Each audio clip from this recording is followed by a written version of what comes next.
പിന്നെ പൊതുപ്രവർത്തനത്തിന് പ്രായം, വിദ്യാഭ്യാസം എന്നിവ ഒരു മാനദണ്ഡമാകരുതെന്നും അതിന് റിട്ടയർമെൻ്റ് ഇല്ലെന്നും ആരോഗ്യവും സന്നദ്ധതയുമാണ് അതിൻ്റെ അടിസ്ഥാനമെന്നും അതാണ് പരിഗണിക്കപ്പെടേണ്ടതെന്നുമുള്ളത് എൻ്റെ എപ്പോഴത്തെയും വ്യക്തിപരമായ നിലപാടാണ്.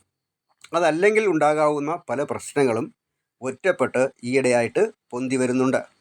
വ്യക്തിപരമായി അങ്ങനെ പല കാര്യങ്ങളിലും ഓരോരുത്തർക്കും വ്യക്തിപരമായ ഓരോരോ നിലപാടുകൾ ഉണ്ടായെന്നിരിക്കും. എന്നാൽ ഇപ്പോൾ ഞാൻ നിൽക്കുന്ന ഒരു പ്രസ്ഥാനത്തിൽ എൻ്റെ ഏതെങ്കിലും ഒരു നിലപാടിന് എല്ലായ്പ്പോഴും അംഗീകാരം കിട്ടിയെന്ന് വരില്ല. പൊതുവായ തീരുമാനങ്ങൾ അംഗീകരിക്കുവാനേ കഴിയൂ. അതാണ് ജനാധിപത്യം എന്ന് പറയുന്നത്. ഏതെങ്കിലും ഒരു പ്രസ്ഥാനത്തിൻ്റെയോ ഏതെങ്കിലും ഒരു സ്ഥാപനത്തിൻ്റെയോ ഭാഗമായി, ഇപ്പോൾ തൊഴിൽ സ്ഥാപനമാകട്ടെ, നമ്മൾ വിദ്യാഭ്യാസം ചെയ്യാൻ പോകുന്ന സ്ഥാപനമാകട്ടെ, ഏതുമാകട്ടെ, അങ്ങനെ ഒരു പ്രസ്ഥാനത്തിൻ്റെയോ സ്ഥാപനത്തിൻ്റെയോ ഭാഗമായി നമ്മൾ മാറുമ്പോൾ, അതിപ്പോൾ ഒരു പ്രസ്ഥാനമാണെങ്കിൽ നമ്മുടെ വ്യക്തിപരമായ ഇഷ്ടാനിഷ്ടങ്ങൾക്കുപരി പൊതുവായ തീരുമാനങ്ങൾക്കും, ഇനി അതല്ലൊരു സ്ഥാപനമാണെങ്കിൽ ആ സ്ഥാപനത്തിൻ്റെ റൂൾസ് ആൻഡ് റെഗുലേഷൻസിനും വിധേയപ്പെട്ട് പ്രവർത്തിക്കാനുള്ള ഒരു സന്നദ്ധത അതിൽ അന്തർലീനമായിരിക്കുന്നു.